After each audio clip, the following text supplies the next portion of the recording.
She says she saw it all in a dream, and her revelation changes the course of the trial. Jennifer Miller felt her hands tremble as she watched her 11-year-old daughter being called to testify in court.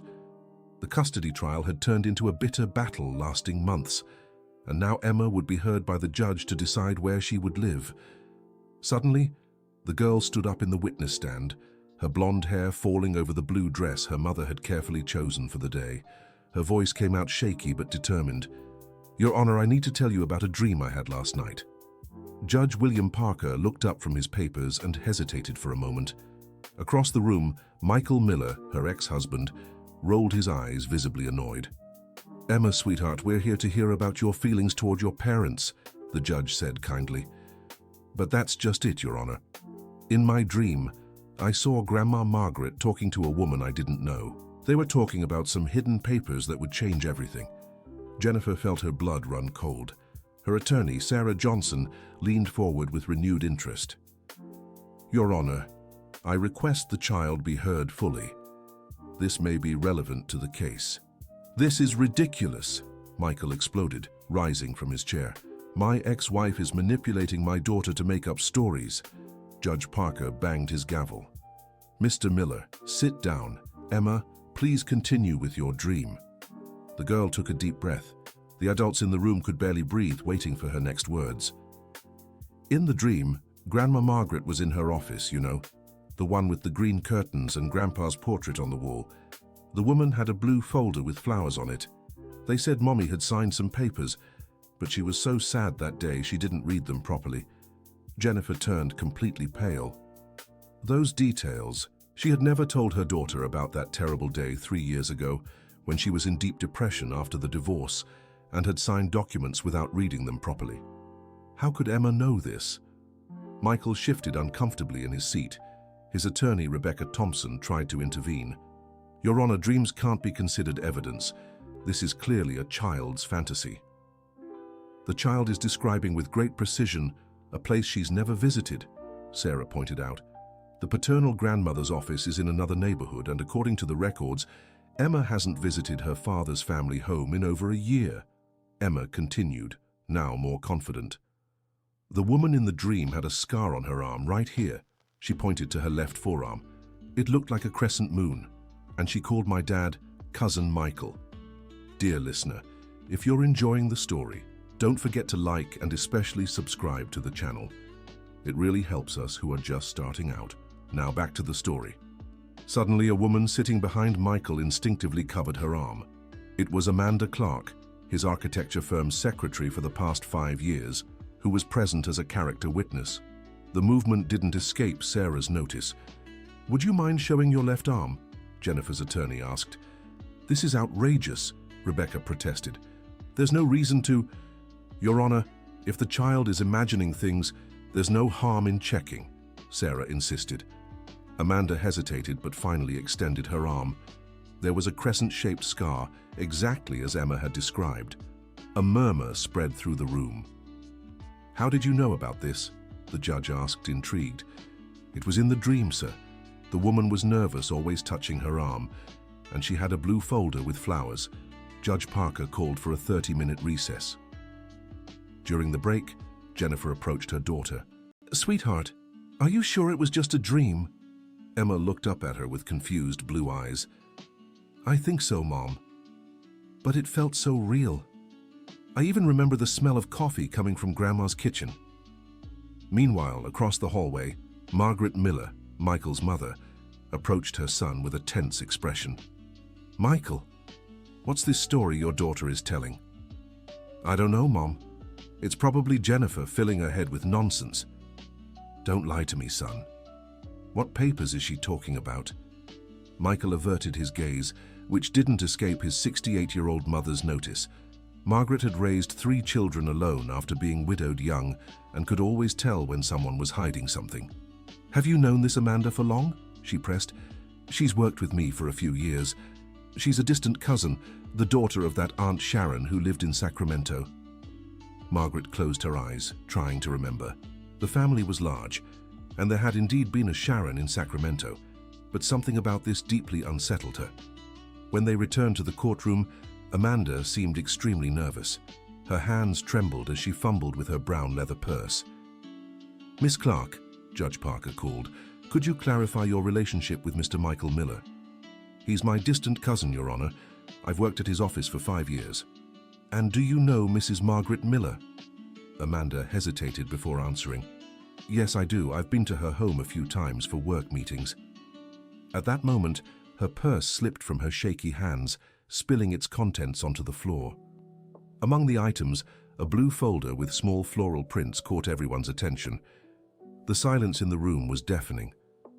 Emma pointed at the folder. "That's it. It's just like the one in my dream." Attorney Sarah Johnson stood immediately. "Your Honor, I request that the contents of this folder be examined." "Objection!" shouted Attorney Rebecca Thompson. "There's no search warrant." "The folder fell accidentally during a public hearing," Sarah argued, "and it may contain evidence relevant to the case." Judge Parker, visibly intrigued by the events, authorized the examination. Inside the folder were copies of documents signed by Jennifer 3 years prior, along with handwritten notes outlining strategies for the custody battle. Jennifer looked at the papers and felt tears welling up. "I remember that day. I was going through a very difficult time on antidepressants. Michael told me they were just divorce formalities." "What kind of formalities?" the judge asked. "He said they were to organize alimony and visitation. I was so confused back then. I signed without reading everything." Sarah examined the documents carefully.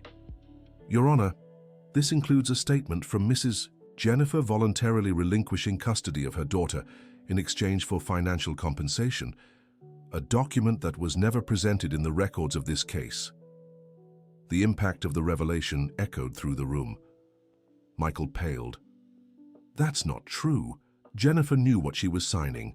"Daddy," Emma said in a small but firm voice, "in my dream, you said Mom would never need to know about these papers." Jennifer stood up, shaking with anger and pain. "Michael, how could you do this to me? I was sick, in deep depression, and you took advantage of that. I did what was best for Emma. You could barely take care of yourself back then. That didn't give you the right to deceive me." Judge Parker ordered another break, this time for 2 hours so all parties could regroup. The situation had escalated beyond anyone's expectations. During the recess, Margaret sought Jennifer in the courthouse hallway. "Jennifer, dear, I need to talk to you." The two women sat on a bench outside the building. Margaret, with her white hair tied in a low bun, seemed to have aged 10 years in the last few hours. "I knew something was wrong," the elderly woman confessed. "Michael was always ambitious, but in recent years he became different, more calculating." "Mrs. Miller, did you know about these documents?" Margaret sighed deeply. "I suspected there was something. Amanda came to my house a few times, always late at night, to talk with Michael. They spoke quietly, but I caught fragments about papers and legal strategies." "Why didn't you say anything before?" "Because he's my son, Jennifer. And I was afraid it might be true, but seeing my granddaughter today talking about that dream, she's just a child. She shouldn't have to carry the weight of adults' mistakes." Meanwhile, in another part of the courthouse, a forensic psychologist named Dr. Elizabeth Bennett had been called to speak with Emma. The little girl was sitting in a smaller room, swinging her legs in the chair. "Emma, can you tell me more about these dreams?" "Doctor, I don't know if they were real dreams. Sometimes I get confused." "What do you mean, sweetheart?" "When I sleep at Dad's house, I hear voices. His room is next to the office, and there's a little hole in the wall that lets the sound through." The psychologist leaned forward, intrigued. "You hear conversations?" "Yes. I pretend to be asleep, but I hear Dad talking with Grandma and Amanda. They talk about Mom, about me, about some papers." "And why did you say it was a dream?" Emma lowered her head, looking younger than her 11 years. "Because I was scared. If I said I listened secretly, Dad would be mad at me, and I wanted to keep seeing him." The child's revelation completely changed the perspective of the case. Dr. Bennett took careful notes and decided to dig deeper. "Emma, do you remember any other conversations you heard?" "I remember one night when Dad was really upset. He told Grandma that Mom was getting stronger, that she might want to investigate the papers. Grandma said it was better to tell the truth." "And what did your dad say?" "He said it was too late, that if Mom found out he'd lose everything. Amanda was there too and said she could help hide the documents. Dear listener, if you're enjoying the story, don't forget to like and especially subscribe to the channel. It helps us a lot as we're just starting out. Now back to the story. When everyone returned to the courtroom, the atmosphere was thick with tension. Judge Parker had decided to hear each person involved separately. First, Margaret was called. The elderly woman walked slowly to the witness stand, leaning on her cane. Mrs. Miller, the judge began, were you aware of the existence of these documents? Margaret took a deep breath before answering. Her 70 years of life had taught her that the truth, no matter how painful, was always the best path. Your Honor, I suspected something was wrong. My son and Amanda often met at my house to discuss the case. I heard them mention documents Jennifer had signed without knowing their true content. Why didn't you speak up sooner? Because it's very hard to go against your own child, Your Honor. Michael has been the family's provider since my husband passed. He paid my bills, took care of me. But I can't stay silent anymore, not when my granddaughter is suffering. Michael shifted uncomfortably. He never imagined his own mother could turn against him. Mrs. Miller, the judge continued, do you know where the original documents are kept? The elderly woman hesitated for a moment, looking at her son with sorrow. They're in the safe in my bedroom, Your Honor. Michael asked me to keep them there, said it was for safekeeping. The impact of this revelation was immense. Attorney Rebecca Thompson tried to protest, but the damage was already done. Judge William Parker immediately authorized a search of Margaret Miller's residence. Next, it was Amanda Clark's turn to testify. The 40-year-old woman was visibly shaken, her hands trembling as she took the oath. Miss Clark, said the judge, what exactly is your family relationship with Mr. Michael Miller? We're third cousins, Your Honor. Our grandmothers were sisters. And how did you get involved in this situation? Amanda looked at Michael, who stared back at her with a stern, almost threatening gaze. But then she glanced at Emma, seated beside her mother, and something in her heart softened. Michael came to me 3 years ago saying he needed my help to protect his daughter. He said Jennifer was emotionally unstable and could harm the child. What kind of help did he ask for? He wanted me to help convince Jennifer to sign some documents. He said it was for everyone's good. Were you present when the documents were signed? Amanda lowered her head, guilt weighing on her conscience. Yes, I was. Jennifer really seemed very distressed. She cried a lot and could barely focus on what she was signing. I felt bad, but Michael insisted it was necessary. And why did you keep copies of these documents? Because... Amanda hesitated, looking at Michael again. Because I knew it was wrong. I kept the copies in case I ever needed to prove what really happened. Amanda's testimony was devastating for Michael's defense. His own cousin had become a witness against him. When it was Michael's turn to testify, the 42-year-old man seemed to have lost all the arrogance he had shown at the start of the hearing. His shoulders were slumped, and there were dark circles under his eyes. Mr. Miller, said Judge Parker, do you admit to having coerced your ex-wife into signing documents while she was emotionally vulnerable? Your Honor, I truly believed I was doing what was best for my daughter. That doesn't answer the question, Mr. Miller. Michael sighed deeply. Yes, I knew Jennifer wasn't in a state to make important decisions, but she was so unstable that I feared for Emma's safety. Do you consider it acceptable to deceive someone undergoing psychological treatment? No, I don't. But at that moment I was desperate. Jennifer stood up, her hands shaking with suppressed anger. Desperate? Michael, you took advantage of my weakest moment. I was recovering from deep depression, on medication, and you used that against me.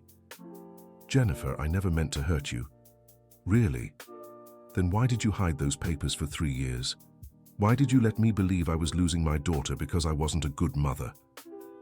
The pain in Jennifer's voice echoed through the room.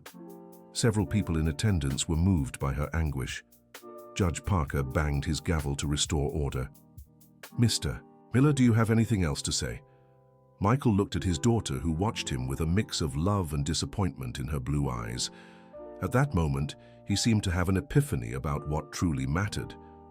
Emma, he said, turning to her, Daddy did wrong things, things that hurt your mom and you. I'm so sorry. Emma stood up and walked over to him. "Daddy, why did you do it?" "Because I was afraid of losing you, sweetheart. But now I understand that doing things the wrong way only caused more pain for all of us." The moment was interrupted by the arrival of two court officers returning from Margaret's house. They carried a folder with original documents found in the elderly woman's safe. The analysis of the documents confirmed everything that had been revealed.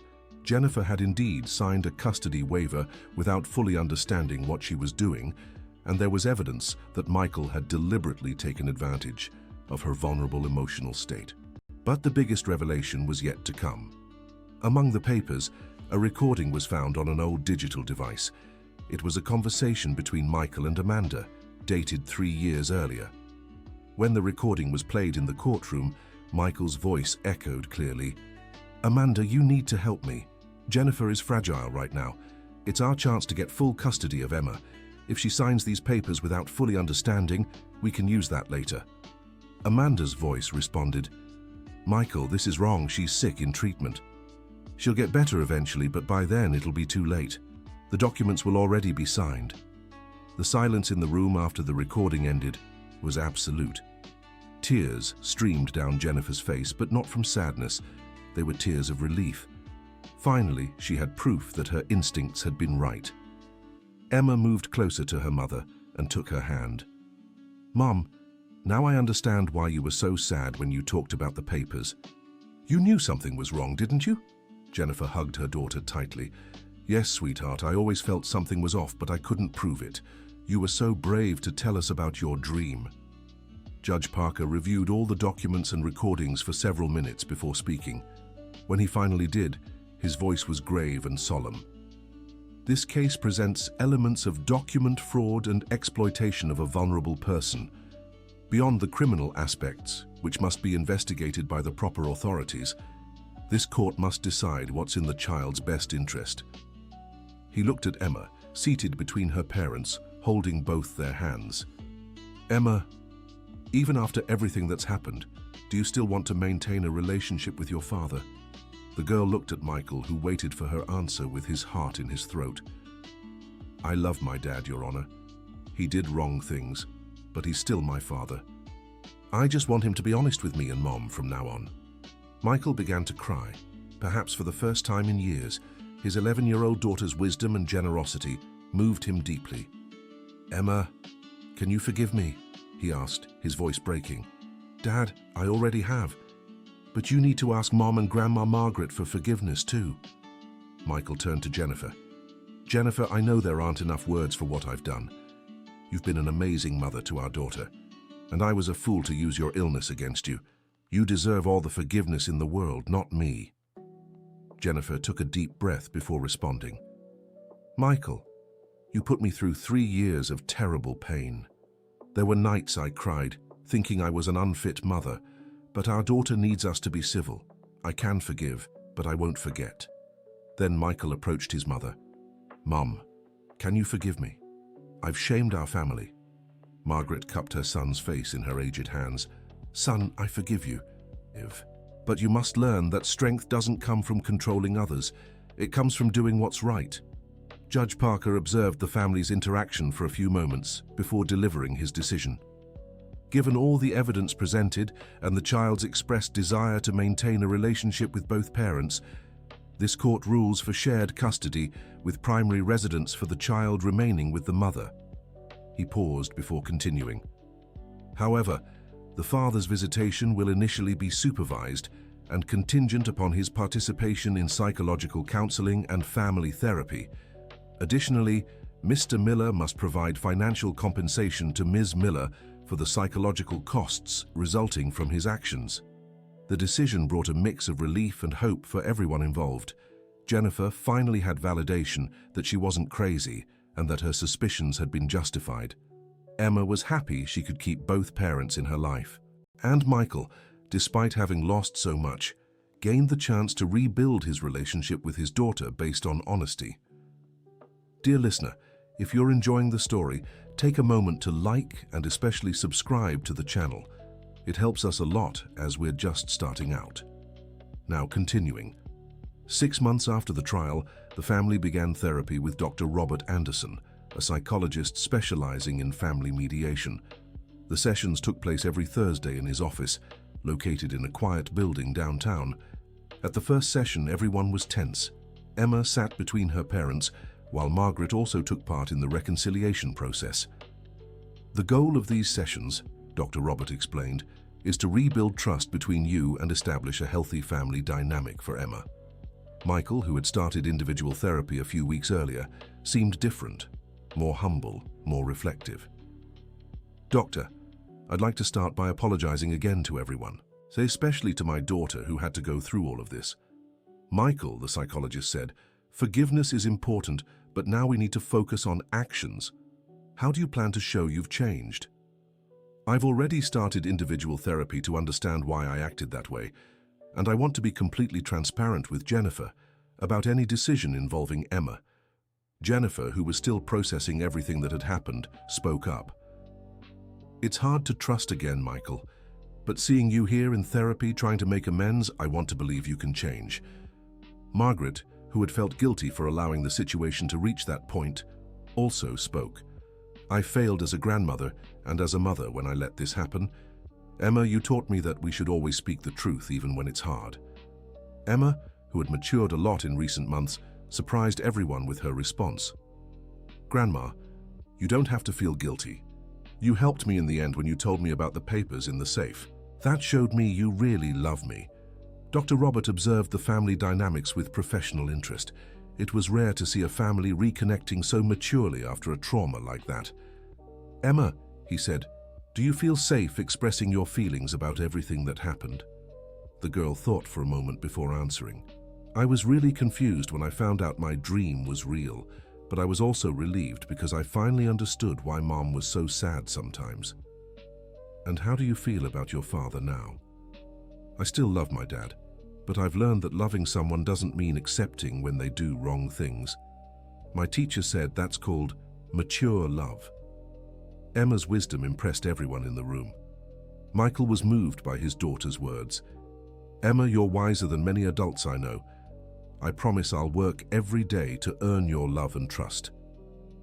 The sessions continued over the following months. Slowly, the family learned to communicate more honestly and openly, and Michael began consulting Jennifer on all important decisions involving Emma, and she gradually started trusting him again. A special moment came during the 10th therapy session. Emma had prepared a surprise for everyone. "I wrote a letter for each of you," she announced, pulling 3 colorful envelopes from her backpack. She handed the first one to Jennifer. "Mom, thank you for never giving up on me, even when you were sad. You're the bravest mom in the world."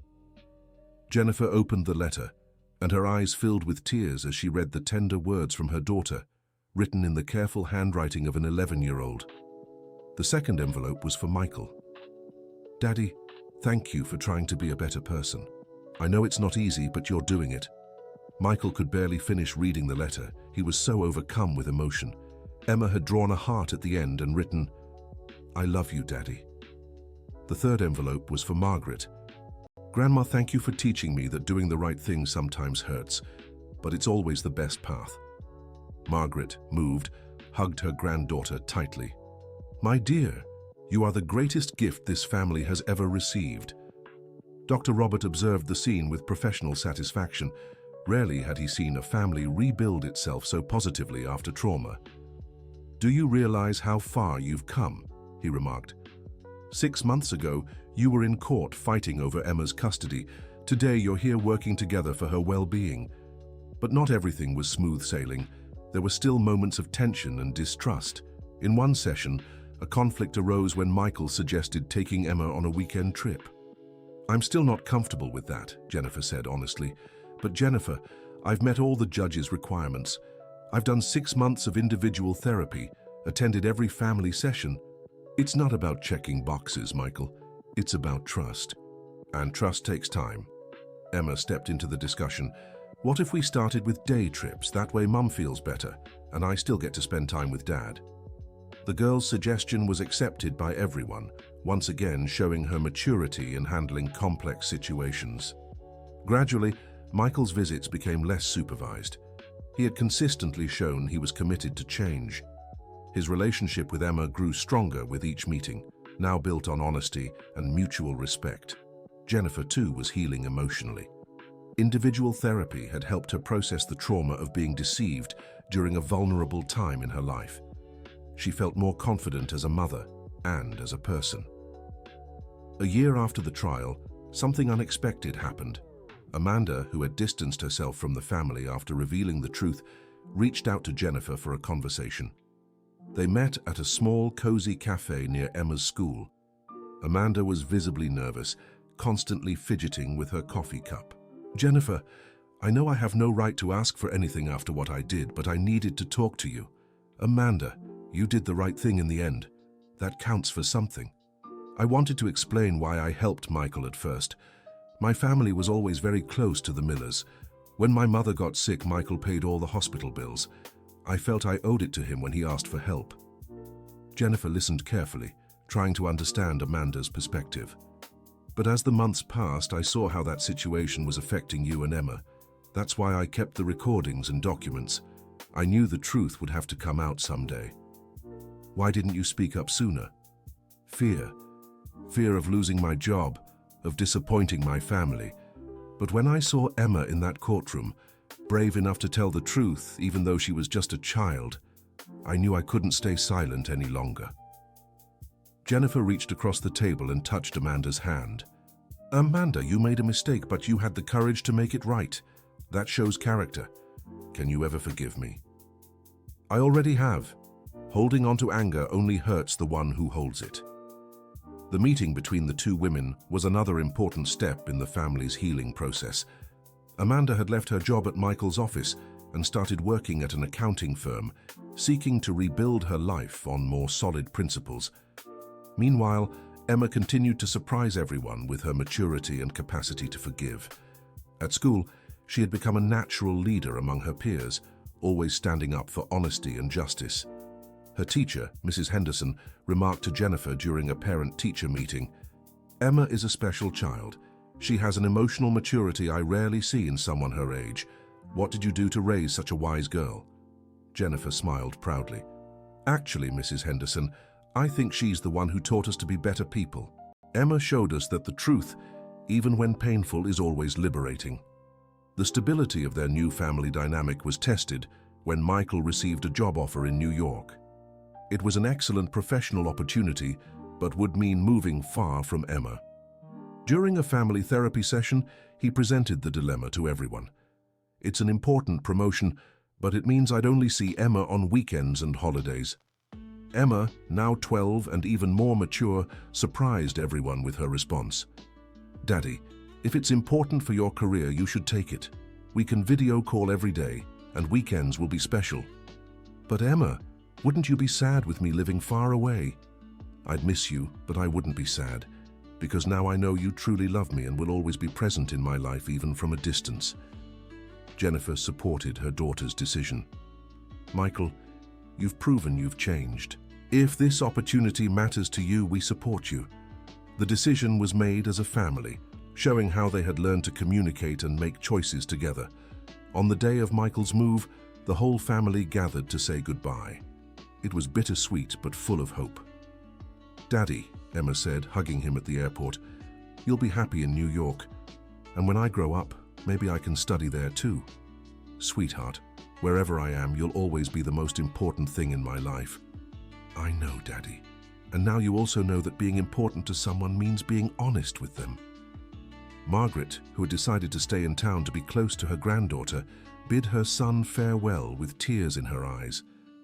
"Son, be happy, and always remember the lessons Emma taught us." 2 years had passed since the trial. Emma, now 13, was preparing to start high school. The family had found a healthy balance, with Michael visiting monthly and actively participating in his daughter's life through daily video calls. Jennifer had resumed her career as a literature teacher with renewed energy. She often used her own experience to help other parents in similar situations, becoming an advocate for women's rights in divorce proceedings. Margaret, now 72, had become a central figure in Emma's life. They spent every afternoon together, with her grandmother helping with homework and sharing family stories. One day, Emma came home from school with a special proposal. "Mom, Grandma, I want to write a book about our story." "A book?" Jennifer asked, surprised. "Yes. My English teacher said our story could help other families going through similar struggles."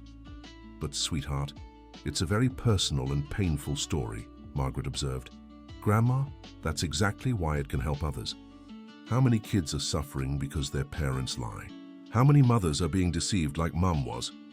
Emma's idea intrigued both Jennifer and Margaret. They decided to support the project, seeing it as a way to transform their pain into something positive for other families. Emma began working on the book with the help of her English teacher.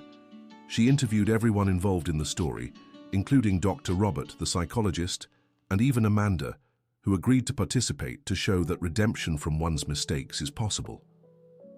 The writing process was therapeutic for the entire family, revisiting the painful events, but now with emotional and temporal distance, allowed them to understand even better how they had grown and become stronger.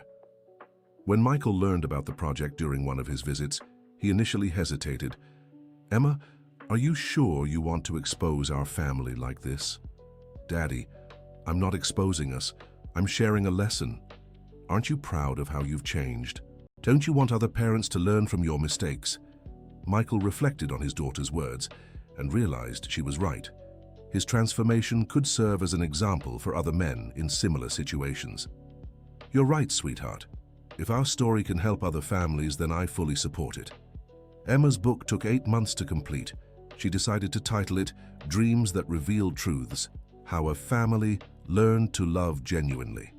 On the day of the launch, held at the school library, the whole family was present. Jennifer had invited other mothers going through difficult divorces. Michael had come all the way from New York to support his daughter. During the presentation, Emma, now 14, spoke with impressive eloquence. "This book isn't about blaming anyone," she told the audience. "It's about how true love requires honesty, forgiveness, and the courage to change when we're wrong. My father did terrible things, but he acknowledged his mistakes and worked to become a better person. My mother was a victim, but she found the strength to forgive without forgetting. My grandmother was complicit, but she had the courage to do what was right in the end. And me? I learned that sometimes children have to be more mature than the adults to save their families." The audience fell silent, moved by the young author's words. After the presentation, a gray-haired woman approached Emma. "Sweetheart, my daughter is going through a difficult divorce, and my grandson is suffering terribly. Could you talk to them?" "Of course," Emma replied with a smile. "That's why our story exists." In the following months, the Miller family became a reference for family mediation in their town. They voluntarily helped other families in similar situations, always emphasizing the importance of honesty and forgiveness. Jennifer began giving talks at schools about signs of manipulation in relationships. Michael, when visiting town, participated in therapy groups for men who had committed emotional abuse.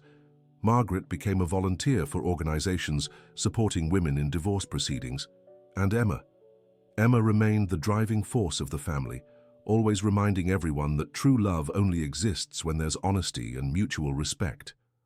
3 years after the trial, the family received a surprise. Judge William Parker, who had presided over their case, contacted Jennifer to inform her that their story had become a reference study in his field. "Mrs. Miller," he said during a phone call, "it's rare to see a family rebuild so positively after a trauma like yours. The case is being used in training for new family court judges. Judge, the credit goes entirely to my daughter. She taught us that the truth, no matter how painful, is always liberating. I'd like to invite you all to speak at a family law conference.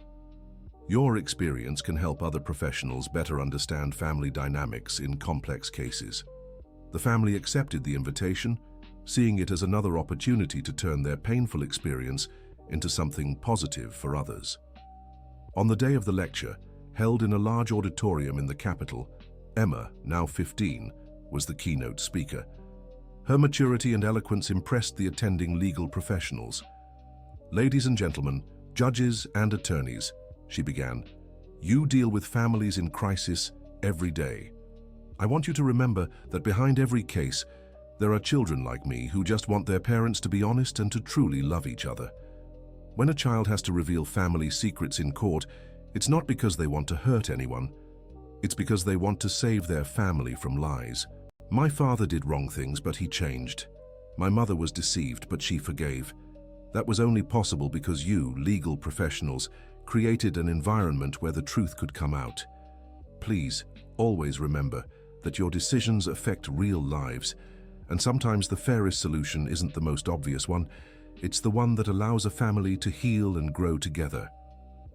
The audience rose to their feet to applaud Emma. Many had tears in their eyes, moved by the young girl's wisdom and maturity. After the lecture, several professionals approached the family to thank them and share how their story had changed their perspective on custody cases. A family attorney, Attorney Catherine Green, remarked, "Emma, your story made me rethink how I approach my cases. Sometimes we get so focused on winning that we forget the goal should be healing families." A retired judge, Judge Thomas Wilson, added, "In 40 years on the bench, I've rarely seen a family rebuild itself like yours. It gives me hope that the justice system can truly make a difference in people's lives." The lecture's impact was so positive that Emma was invited to write articles for family law journals. She always wrote under Jennifer's supervision, but her words carried a wisdom that impressed seasoned professionals. In one of her most impactful articles, titled "The Child's Voice at the Center of the Storm," Emma wrote, "Children are not just objects of dispute in custody battles. We are whole human beings, capable of forgiving, loving unconditionally, and teaching the adults around us how to be better people. When a child speaks in court, they aren't choosing sides. They're fighting to save their family." The article was republished in several legal journals and cited in court rulings nationwide.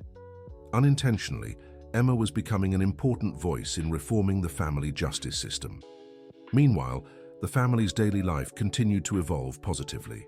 Michael had been promoted at his job in New York and was considering moving back to their hometown to be closer to Emma during her final high school years. "Dad," Emma said during one of his visits, "you don't have to come back for me. I'm fine, and you need to focus on your career." "Emma, my career only means something if I can share my success with you. Besides, I miss being part of your everyday life." "Then come. But come because you want to, not because you feel obligated." Honesty remained the foundation of all family communication. Michael decided to return and secured an equivalent position at a local company. His decision was celebrated by the whole family.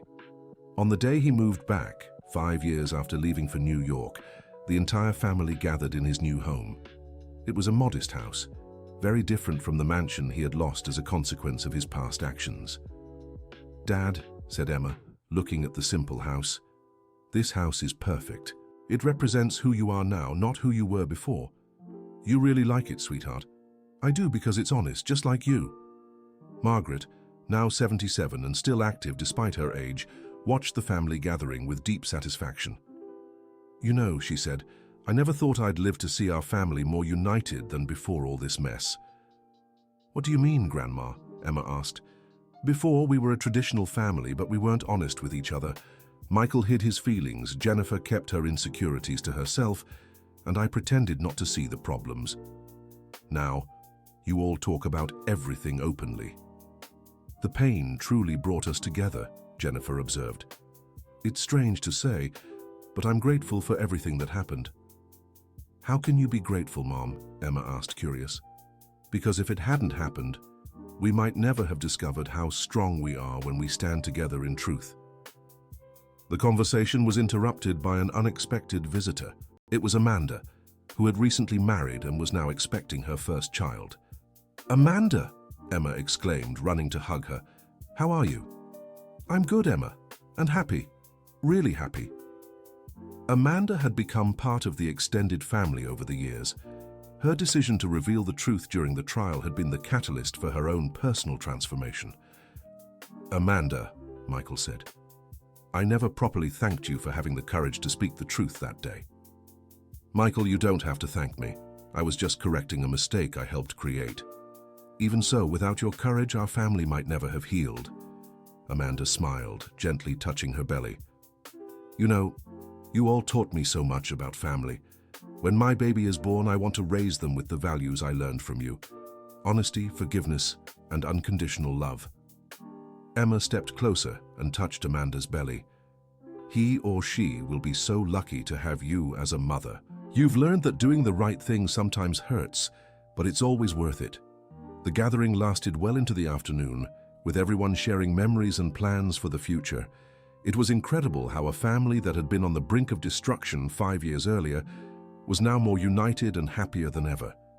As evening fell and everyone prepared to leave, Emma asked to speak.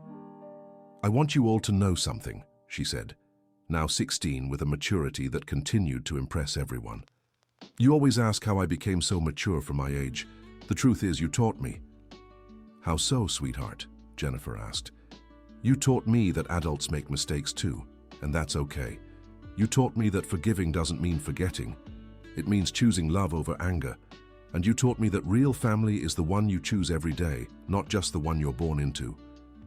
My dad taught me it's possible to change when we admit our mistakes. My mum taught me it's possible to be strong even when we're broken. My grandma taught me that sometimes we have to stand against those we love to do what's right. And Amanda taught me it's never too late to choose to do the right thing." The adults fell silent, moved by the young girl's words.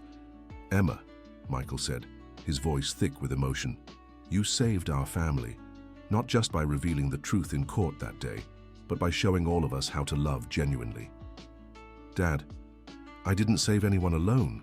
We saved each other, and we keep choosing to save each other every day." The evening ended with a group hug, symbolizing the unity the family had found through pain, forgiveness, and above all, honesty. Years passed and Emma graduated high school as the class valedictorian. In her graduation speech, she spoke about the importance of truth and forgiveness, inspiring not only her classmates, but also the families in attendance. She was accepted into one of the country's top universities to study law, with a focus on family mediation. Her goal was to become a lawyer, specializing in helping families in crisis, using her own experience as the foundation for her work. On the day she left for university, the entire family gathered at the bus station. It was a bittersweet moment, but one filled with pride and hope. "Sweetheart," said Jennifer, hugging her tightly, "you're going to make a difference in so many families' lives. Mom, I'll miss you all every day, but I know you'll always be with me, reminding me of the lessons we learned together." "Emma," said Michael, "you're my greatest pride, not because of your intelligence or your achievements, but because of the incredible person you've become. Dad, you're my pride too. You proved that people can change when they truly want to." Margaret, now 80 years old and still sharp despite her age, held her granddaughter's hands. "My dear, you're going far. But always remember where you come from and the people who love you. Grandma, I'll never forget. And I'll keep sharing our story with anyone who needs to hear it." Even Amanda was there, now with 2 young children who called Emma Aunt. "Emma, thank you for teaching me it's possible to start over. My kids will grow up knowing your story as an example of courage and forgiveness."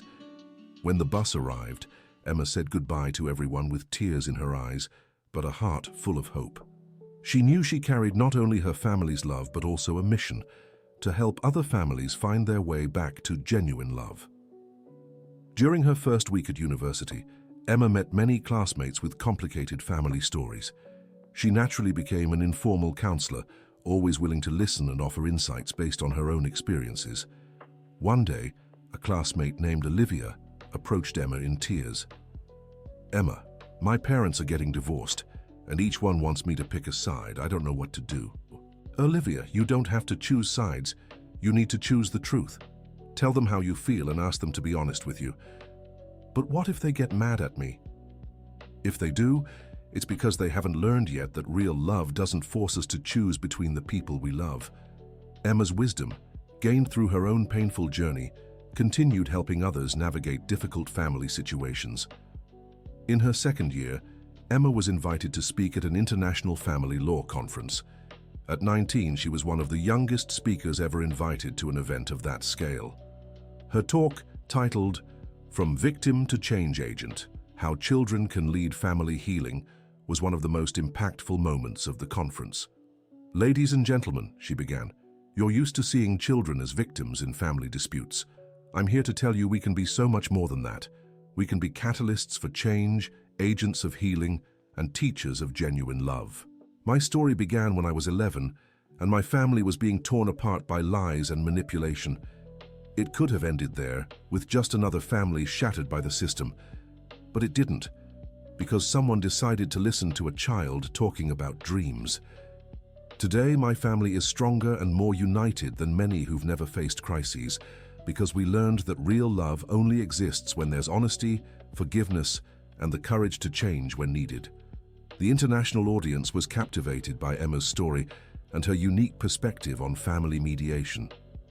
Several professionals approached her after the lecture to discuss ways to implement her ideas in their own countries. One of the most moving moments was when a German judge came up to her. "Ms. Emma, your story reminded me of a case I presided over 2 years ago. A child tried to speak about irregularities in their parents' divorce paperwork, but we didn't take them seriously. Now I realize we missed an opportunity to help a family. Judge, it's never too late to learn. What matters is that you now know children can be reliable sources of information about their own families." The international impact of the lecture led Emma to be invited to collaborate with international organizations protecting children's rights. She became a consultant for projects aimed at giving children more of a voice in family legal proceedings.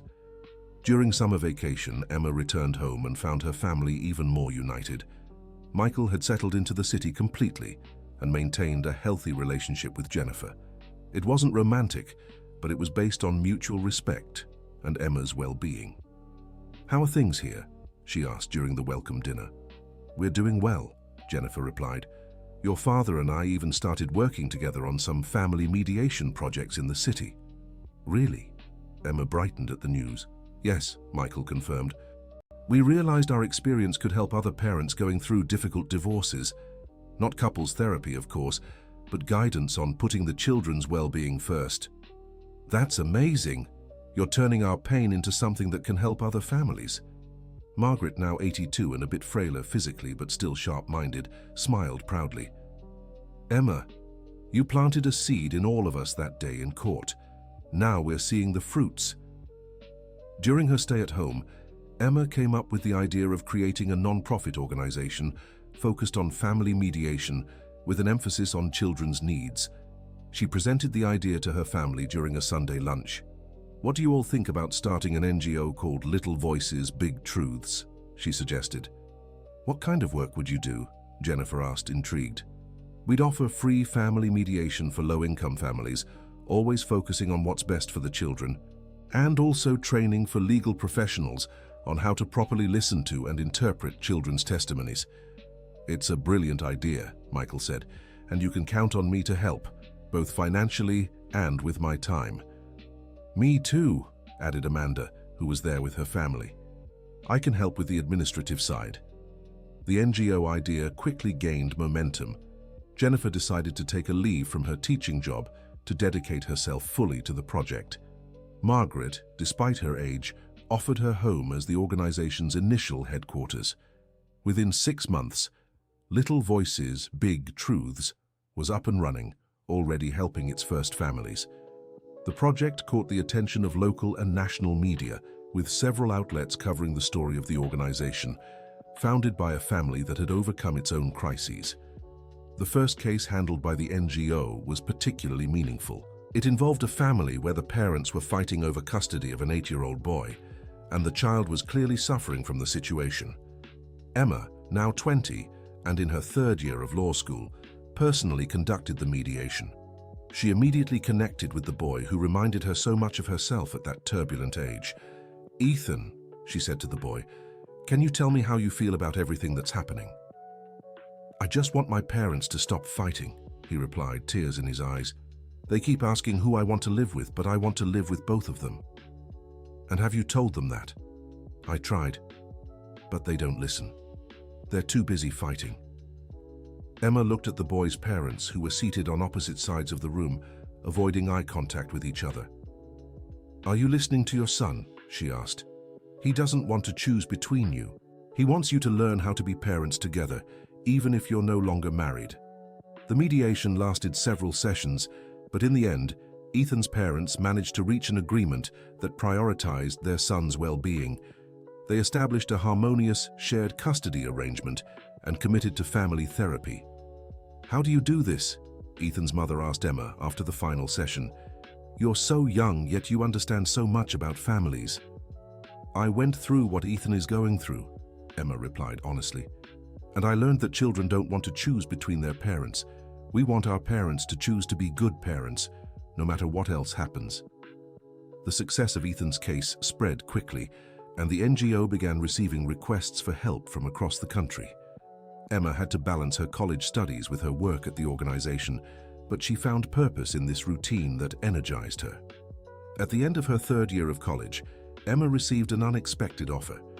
An international publisher wanted to release her autobiography, believing her story could inspire families worldwide. "What do you all think?" she asked her family during an NGO meeting.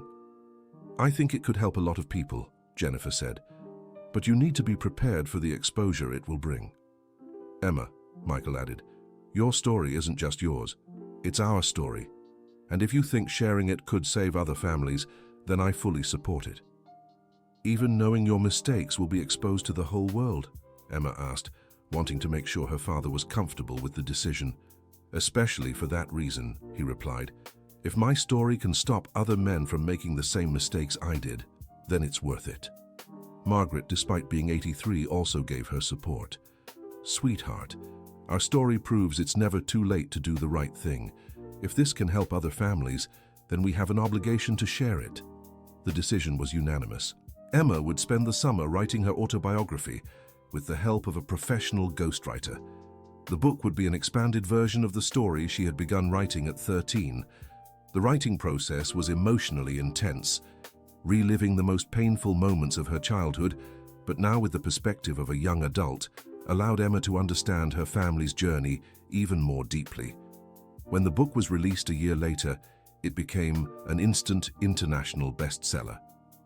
Dreams That Revealed Truths: How a Family Learned to Love Genuinely was translated into over 20 languages and sold millions of copies worldwide. More important than its commercial success was the impact the book had on real families.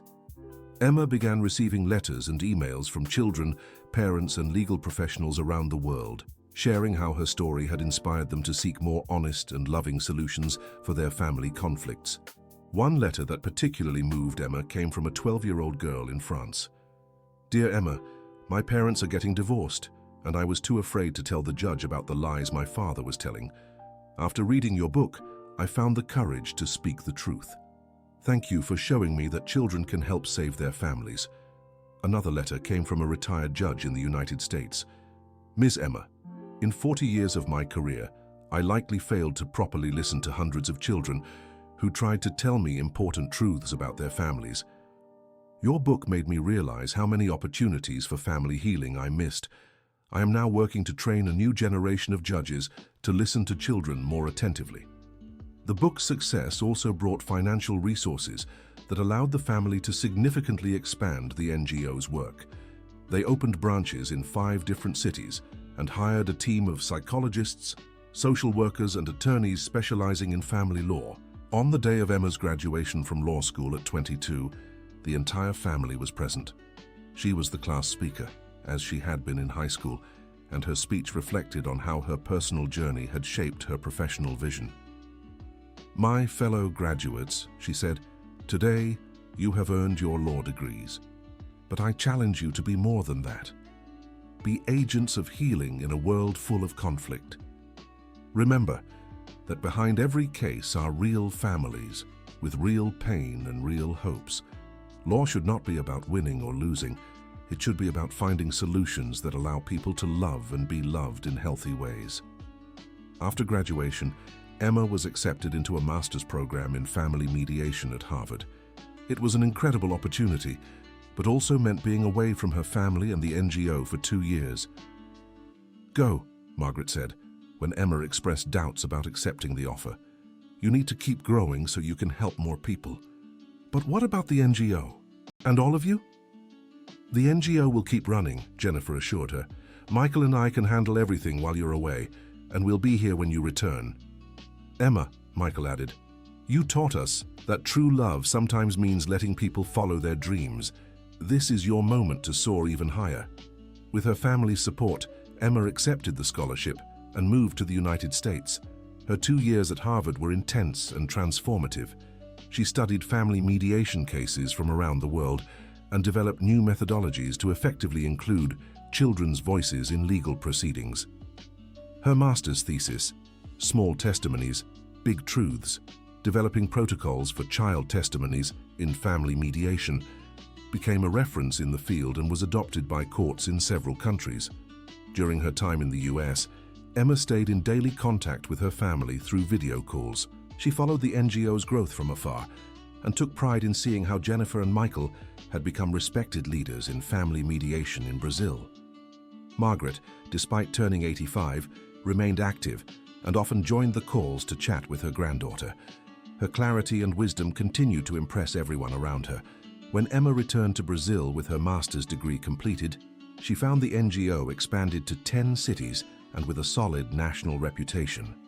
The organization's work had directly impacted over 1,000 families and indirectly influenced changes in Brazilian legislation regarding children's rights in family proceedings. I'm amazed, she said during her first meeting after returning. You've accomplished more in 2 years than I ever thought possible. We had a good teacher, Jennifer replied, smiling at her daughter. And besides, Michael added, we discovered that working together on something we love is far more rewarding than any individual success. The family dynamic had evolved into something no one could have imagined 10 years earlier. Michael and Jennifer were no longer a couple, but they were effective partners in their work helping other families. Margaret was the wise matriarch who offered perspective and experience, and Emma had become the visionary leader guiding the organization's growth. At 24, Emma decided it was time to expand the work internationally.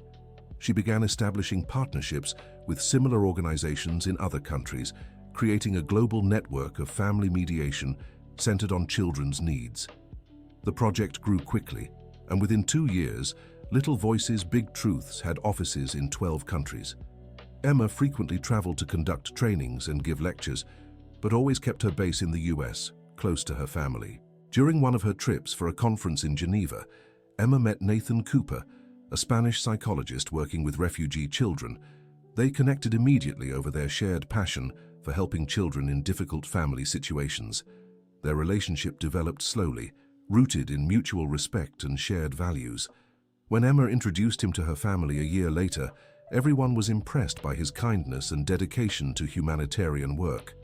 Nathan, Margaret said during the introductory dinner, you understand our Emma is special, don't you? Yes, ma'am, he replied respectfully. She changed my perspective on what's possible when we truly dedicate ourselves to helping others. And are you prepared to support her work even if it means she travels often and has responsibilities that sometimes go beyond a normal personal life? Nathan looked at Emma affectionately before answering. Mrs. Miller, I fell in love with Emma precisely because of who she is. I wouldn't try to change or limit her.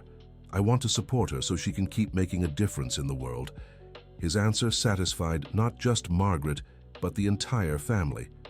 Michael and Jennifer also approved of Nathan, seeing in him someone who truly understood and valued Emma's life mission. 2 years later, Emma and Nathan married in a simple yet moving ceremony held in Margaret's garden. The celebration brought together people from around the world who had been impacted by Emma's work, from families she had helped to professionals who had implemented her methods. During the ceremony, Emma gave a speech that summarized her journey and her hopes for the future. When I was 11, she said, I thought I was saving my family by sharing my dream in that courtroom. Now I realize my family was saving me, teaching me that true love requires courage, honesty, and the willingness to grow together. Nathan, you're not just marrying me, you're marrying a mission. I hope we can continue helping families around the world find their way back to love. And to my family, she looked at Jennifer, Michael, and Margaret, thank you for teaching me that the strongest families are those who weather storms together and emerge even closer. The wedding marked the beginning of a new chapter in Emma's life. She and Nathan settled in her hometown, but continued traveling the world to expand the organization's work. Margaret, now 88, remained a constant presence in their lives. Though her mobility was limited, her mind stayed sharp, and she often offered wise counsel on the most complex cases the organization faced. One day, during a family gathering, she made an observation that deeply touched everyone present. "You know," she said, "I've lived nearly 9 decades, and I can say with certainty that the most beautiful thing I've ever seen is how our family transformed. We started as a traditional family that hid its problems. Today, we're a family that shows the world it's possible to heal any wound with love and honesty." "Grandma," Emma said, "you're proof that it's never too late to do the right thing. You had the courage to stand against your own son when it was necessary. And I learned that protecting someone we love sometimes means stopping them from hurting others," the elderly woman replied wisely. The organization, Little Voices, Big Truths, continued to grow, impacting thousands of families every year. Emma gained international recognition for her work, receiving numerous humanitarian awards, but she always kept her focus on the practical work of helping real families. On her 30th birthday, Emma reflected on her journey during an interview with an international magazine. "What would you say to that 11-year-old girl who stood up in court and spoke about her dream?" the journalist asked. "I'd say, thank you for having the courage to speak the truth even when it was scary. Your honesty didn't just save our family, it ended up saving thousands of others too. And what's your hope for the future?" "My hope is that one day we won't need organizations like ours anymore, that families will naturally learn to communicate with honesty and love, and that children will never have to carry the weight of adults' secrets again. But until that day comes, we'll keep working to ensure every child has a voice in the matters that affect their lives, and that every family has access to the resources they need to heal their wounds." The interview was published in multiple languages and inspired even more people around the world to seek love and honesty-based solutions for their family conflicts. As the years passed, the Miller family story became a case study in universities worldwide. Law, psychology, and social work programs used their journey as an example of how crisis can turn into an opportunity for growth when approached with the right tools. Emma and her family's legacy extended far beyond their organization. They had influenced legislative changes in multiple countries, improved child advocacy protocols in courts, and inspired a new generation of professionals dedicated to family well-being. But perhaps their greatest impact was showing the world that there's no such thing as a perfect family. Only families willing to grow, learn, and choose love every day, even when it's hard. The story that began with a brave girl speaking about a dream in a courtroom grew into a global movement of families who chose honesty over perfection, forgiveness over revenge, and unconditional love over conditional love. And it all started when one family decided that the truth, no matter how painful, was always better than the most comfortable lie. End of story. Now tell me what you thought of this story and where you're watching from. If you have something to share with us, leave a sincere comment below. Do you believe Emma made the right decisions? We'd love to hear your thoughts. Thank you so much for joining us. Don't forget to like and, most importantly, subscribe to the channel so you don't miss other inspiring stories.